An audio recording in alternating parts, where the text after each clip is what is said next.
वर्ष तक लगातार आप देख सकते हैं कि कैसे वीराने प्रदेश में मनोज भैया और मनोज भैया की टीम की तरफ से लगातार 8 वर्षों से सभी जनमानस को यहाँ बुलाया जा रहा है। मां नारायणी की आरती होती है, लाखों दीपक जलाए जाते हैं, लाखों श्रद्धालुओं के आने की पूरी व्यवस्था की जाती है और अनवरत यह व्रत हमारे मनोज भैया जी कर रहे हैं और उनकी टीम के लोग कर रहे हैं। मैं चाहता हूं कि हृदय की गहराई से आप इन सब के लिए एक बार जोरदार तालियों से अभिनंदन करें। बहुत बहुत धन्यवाद।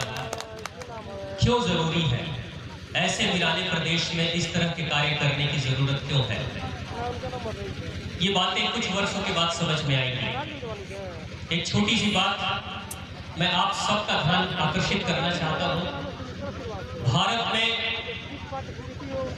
भारत के नींव को जो खोदने की तैयारी चल रही है वो बहुत आसानी से धर्मांतरण के नाम पे चल रहा है।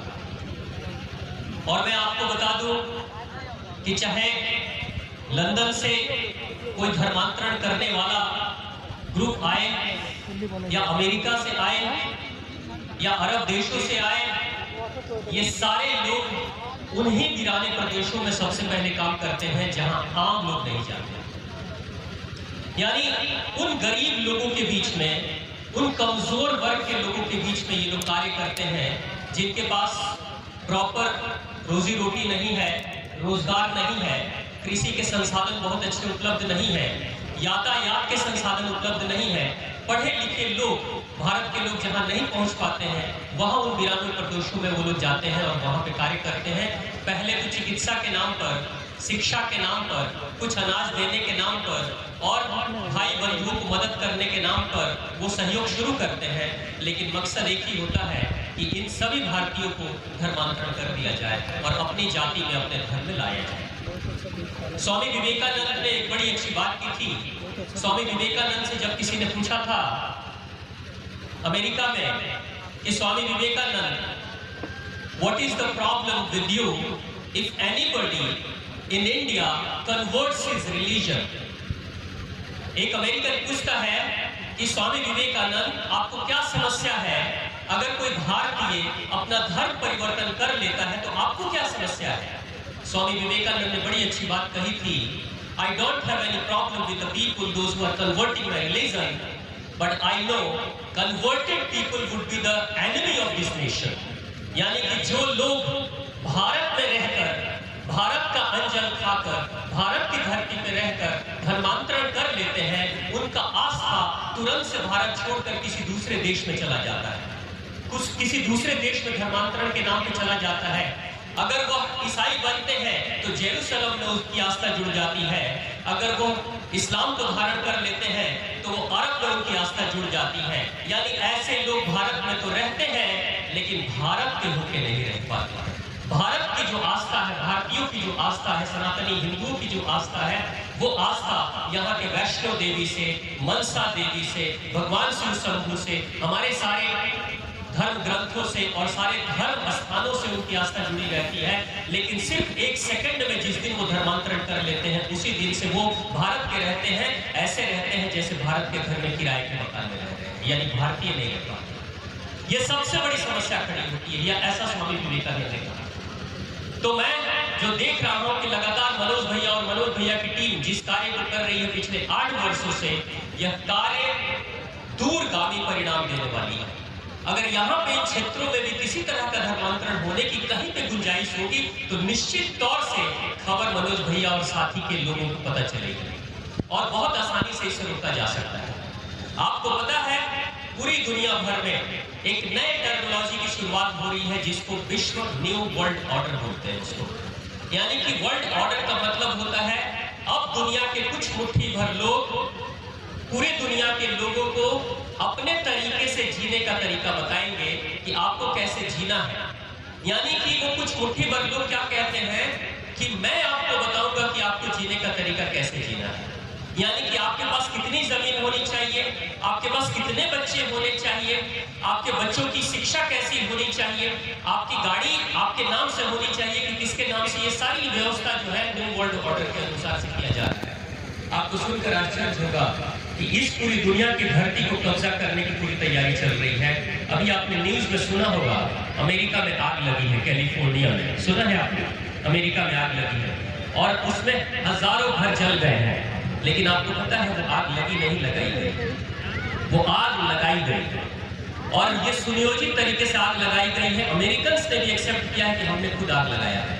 वो परीक्षण कर रहे हैं, वो परीक्षण कर रहे हैं कि किसी बहुत बड़े क्षेत्र में भूकंप कैसे लाया जा सकता है, आग कैसे लगाई जा सकती है, आंधी तूफान कैसे मचाया जा सकता है, भूखमरी कैसे लाई जा सकती है और लोगों को किसी महामारी से कैसे मारा जा सकता है। इनके पीछे का मकसद क्या है? पीछे का मकसद बहुत गहरा है। जहां आग लग जाती है वहां के लोग विस्थापित हो जाते हैं, जहां भूखमरी हो जाती है वहां के लोग विस्थापित हो जाते हैं, जहां महामारी फैल जाती है, जैसे कोरोना जैसे कोई महामारी फैल जाती है, हैजा जैसी महामारी फैल जाती है, वहां के लोग विस्थापित हो जाते हैं। और जो विस्थापित होते हैं वो अपनी जमीनें छोड़कर जाते हैं। जो जमीनें छोड़कर जाते हैं यानी कि उस विस्थापित स्थान को जो छोड़कर गए हैं वो किसी अनाथ आश्रम में जाकर या किसी ऐसी जगह पे शरण लेकर रहते हैं जहां कुछ मुट्ठी भर लोग जो दे देते हैं उसी से उनका गुजारा चलता है। यानी उनकी जमीन का अधिकार, उनके जंगल का अधिकार, उनके जल का अधिकार खत्म हो जाता है। ये पूरी तैयारी चल रही है और धीरे धीरे ये सारा षड्यंत्र भारत में भी शुरू हो चुका है। बहुत शांति से ये कार्य हो रहे हैं, हमको पता नहीं चल रहा है। लेकिन मैं आप सभी बंधुओं से, भाई बहनों से मैं यही अनुरोध करता हूं, हमारे पत्रकार बंधुओं से, कि आने वाले समय में अगर इस देश को, इस धरती को, इस भारत माता को बचाना है तो सिर्फ वंदे मातरम का नारा और भारत माता की जय करने से ये भारत देश नहीं बचेगा। उसके लिए हमें कुछ करना पड़ेगा और करने के लिए जो सबसे महत्वपूर्ण बात है, यहाँ की सरकार को मजबूत बनाना होगा, जो भारतीय के पक्ष में हो, जो सनातन के पक्ष में हो, उसको मजबूत बनाना पड़ेगा। मैं एक छोटी सी घटना आपको बता दूं। कुछ दिन पहले एक हमारे बड़े अजीज मित्र कश्मीर घूमने गए थे। कश्मीर जब वो घूम रहे थे तो गाड़ी वाले, जिस गाड़ी में वो बैठे थे, उस गाड़ी के ड्राइवर ने बताया, इन्होंने पूछा कि अभी कश्मीर की हालत कैसी है, 370 धारा हटने के बाद कश्मीर की हालत कैसी है? वो कहते हैं ठीक है, हालत तो अच्छी है, लेकिन एक डर बना रहता है हमेशा। कैसा डर? उन्होंने पूछा कैसा डर? तो यहाँ के जो आर्मी वाले लोग हैं ना, ये जो फौजी लोग हैं ना, ये बड़े सख्त होते हैं और अगर जरूरत पड़े तो ये तुरंत से कार्रवाई कर देते हैं, अगर जरूरत पड़े तो गोली भी चला देते हैं। लेकिन जब उन्होंने पूछा कि पहले की स्थिति क्या थी, तो उन्होंने बताया कि 2014 से पहले की स्थिति, आप सबको पता होगा, मीडिया में भी आपने देखा होगा कि आर्मी का जवान जा रहा है और कुछ गुंडे मवाली उसके हेलमेट को छीन रहे हैं, उसके बंदूक को छीन रहे हैं, उसको लात मार रहे हैं और वो बेचारा कुछ नहीं कर पा रहा है। ये 2014 से पहले की हालत थी कश्मीर की। एक पत्रकार ने पूछा एक आर्मी वाले से, फौजी से कश्मीर में, कि अब आतंकवादी जो कश्मीर पाकिस्तान से आते हैं या दूसरे देशों से आते हैं, उनको जवाब अगर देना होता है तो आप लोग जवाब कैसे देते हो? तो उस फौजी ने कहा, बंदूक अपनी कश्मीर की तरफ, पाकिस्तान की तरफ घुमाते हुए दनादन उसने फायरिंग की और फायरिंग करने के बाद कहता है कि ऐसे में जवाब देता है। आपको पता है 2014 से पहले क्या होता था भारत में? अगर आतंकवादी गोली चला रहे हैं, फौजियों को पता है कि गोली चल रही है, लेकिन फौजियों को अनुमति लेनी पड़ती थी हेडक्वार्टर से, और हेडक्वार्टर को अनुमति लेनी पड़ती थी दिल्ली के मंत्रालय से। मंत्रालय जब कहेगा कि अब तुम गोली चलाओ, तब उसके बाद से वो गोली चलेगी। क्या वो जो आतंकवादी है वो गोली चलाना बंद कर देंगे कि आपका ऑर्डर नहीं आया इसलिए मैं गोली नहीं चलाऊंगा? आज 2014 के बाद की हालत ऐसी है कि हमारे फौजियों को बुलेट्स गिनने की जरूरत नहीं है।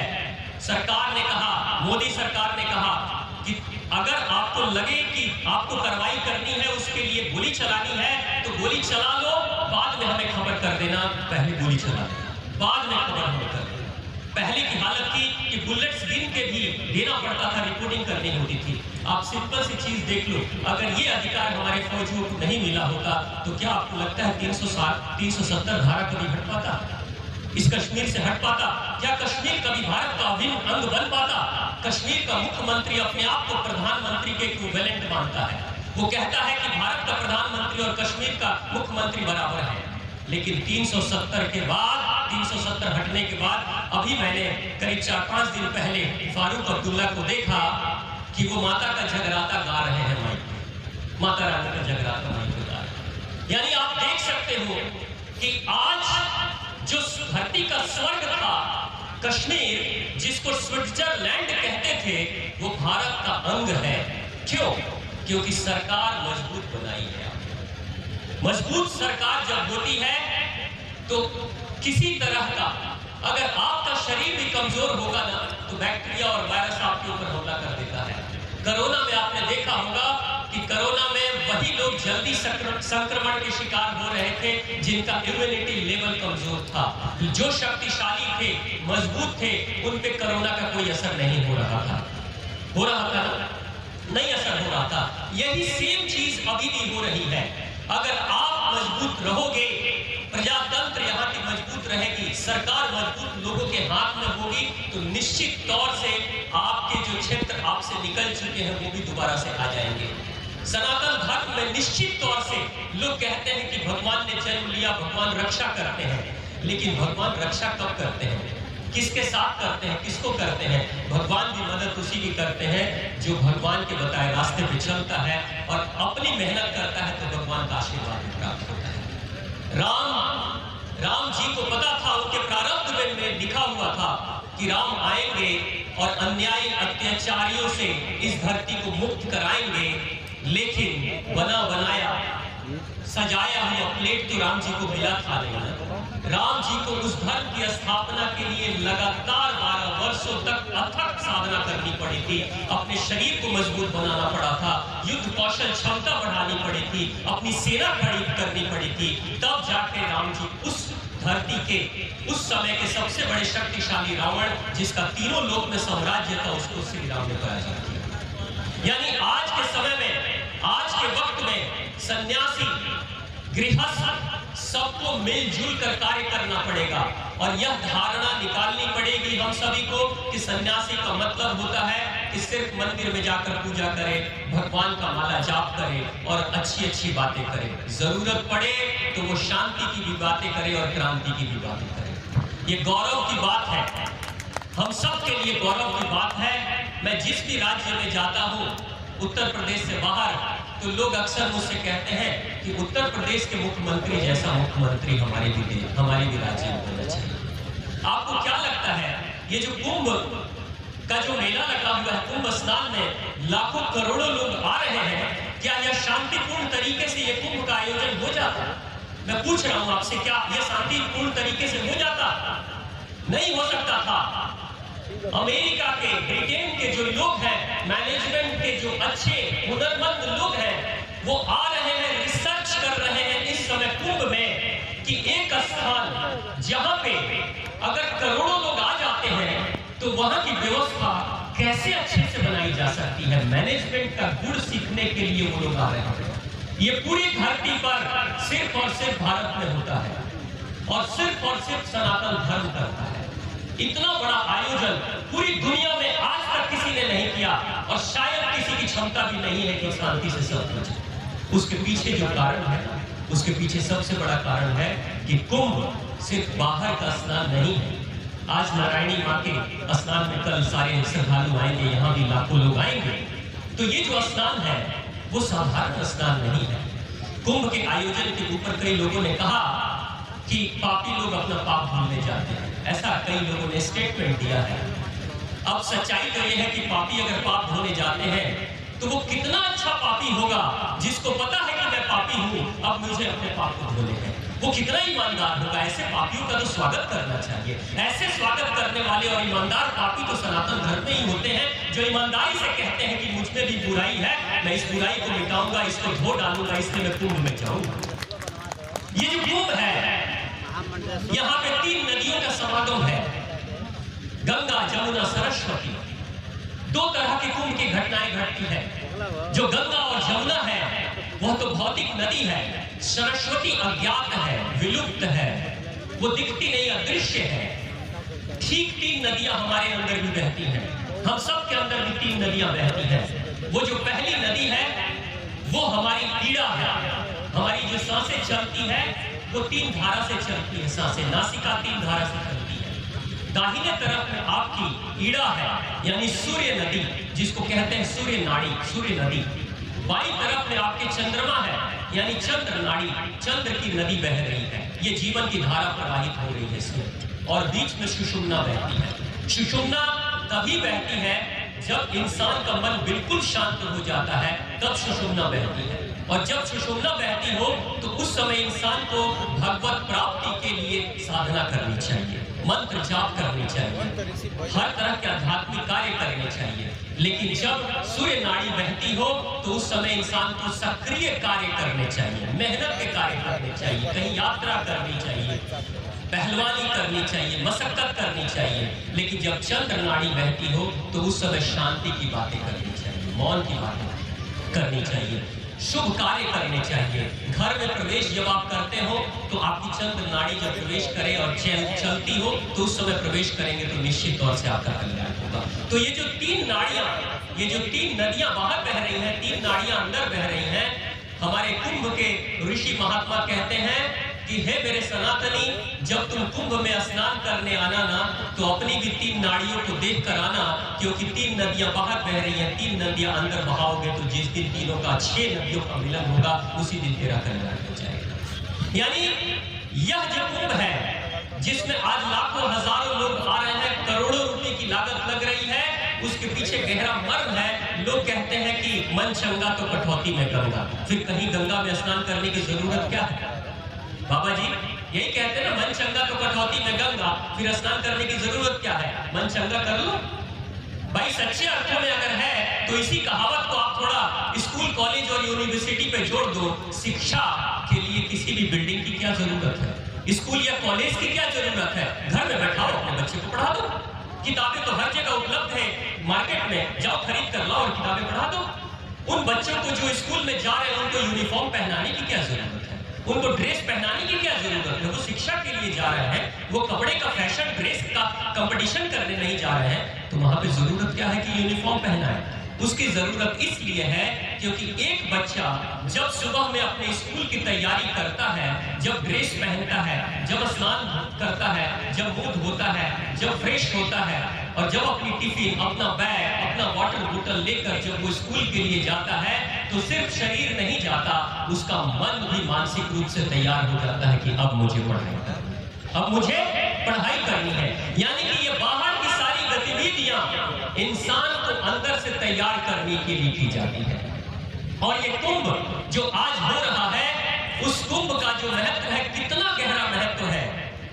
अमेरिका का सबसे बड़ा जो शोध संस्थान है नासा, उसको अब धीरे धीरे पता चल रहा है कि सूर्य ग्रहण और चंद्र ग्रहण कब होता है। लेकिन भारत के सनातनी ऋषि जो हजारों वर्षों से कुंभ का आयोजन कर रहे हैं, अंग्रेज अधिकारी ने, जब देश गुलाम था तो अंग्रेज अधिकारी ने पूछा कि कैसे इन नागा साधुओं को, सन्यासियों को, जब टेलीफोन की सुविधा नहीं थी, चिट्ठियां पहुंचती नहीं थी, एक साधु का पता क्या है ये पता नहीं था, तो कैसे एक ही तिथि पर सारे के सारे हजारों लाखों साधु संत चले आते हैं कुंभ में? आखिर मामला क्या है, ये आते कैसे हैं?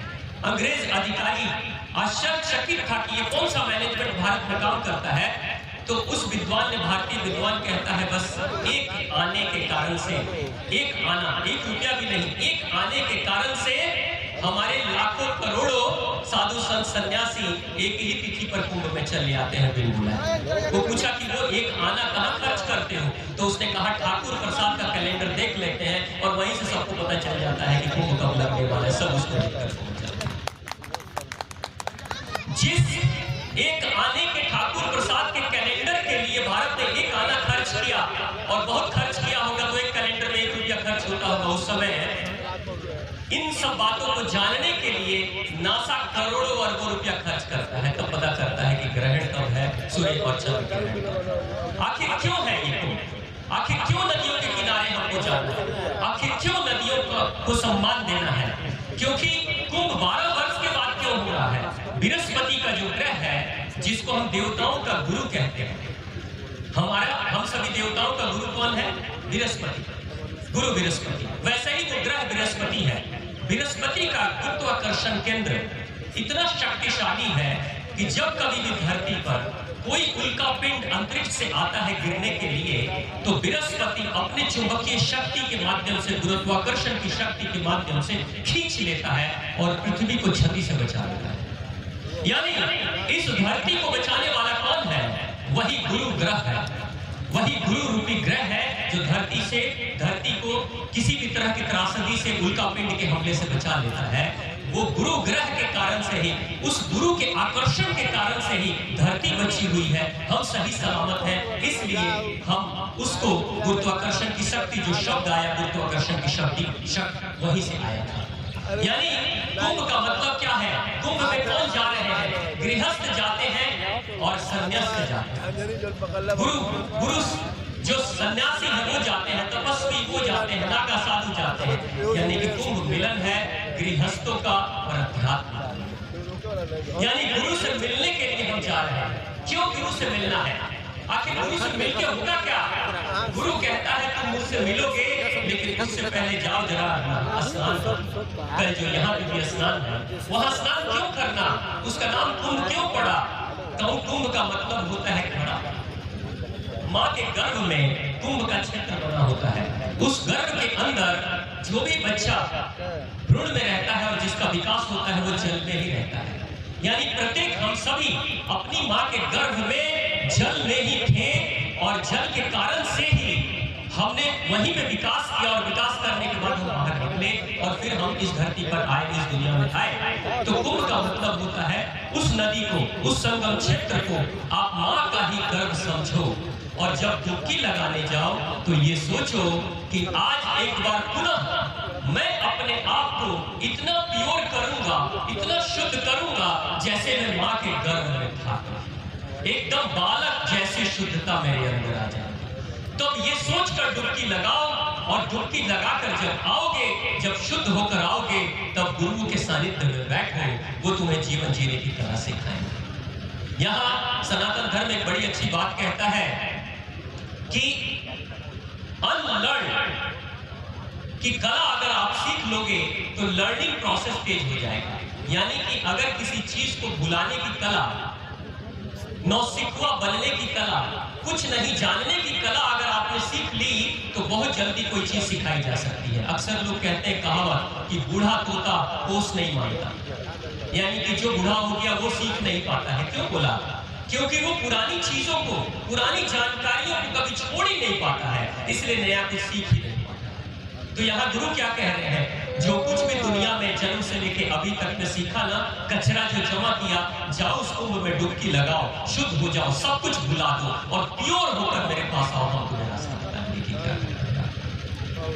यानी बहुत ही वैज्ञानिक, यहाँ पे कोई भी अंधविश्वास या कोई भी चीज ऐसी नहीं है जो अंधविश्वास की बातें हैं। ये बहुत ही वैज्ञानिक है। लेकिन पता है अफसोस की बात क्या है कि जो हमारे सनातन धर्म के जो हिंदू सनातनी हैं, वो जो पढ़े लिखे लोग हैं, ज्ञानी लोग हैं, वो अक्सर मौन रह जाते हैं।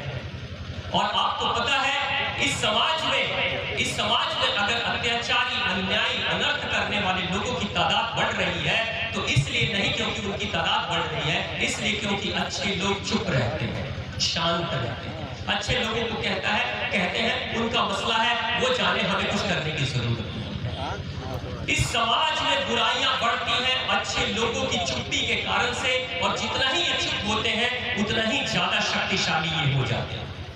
तो मैं आप सभी से मैं यही अनुरोध करूंगा कि आप सभी अपने बच्चों की ध्यान रखें, अपने घर, जमीन, जायदाद, प्रॉपर्टी के बारे में सोचें, लेकिन समाज तालाब के रूप में है। तालाब सुरक्षित होगा तो हम मछलियां भी सुरक्षित होंगे। जिस दिन ये तालाब सूख जाएगा उस दिन कोई मछली सुरक्षित नहीं हो सकती। हमारे मनोज भैया और खास तौर से मुख्य अतिथि जी को, हमारे महाराज जी के गुरु के चरणों में नमन करते हुए मैं आप सभी को, सभी पत्रकार बंधुओं को बहुत धन्यवाद करता हूँ कि इस वीराने से प्रदेश में अपना बहुमूल्य समय निकाल कर आप आए और इतने धैर्य से आप सुन रहे हैं।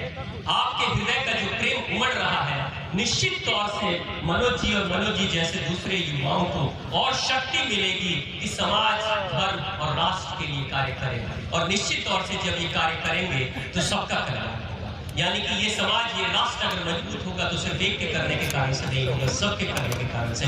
प्रखर बने, बोलना शुरू करें, निश्चित तौर से कल्याण होगा। तो इन्हीं शब्दों के साथ आप सभी को बहुत बहुत धन्यवाद।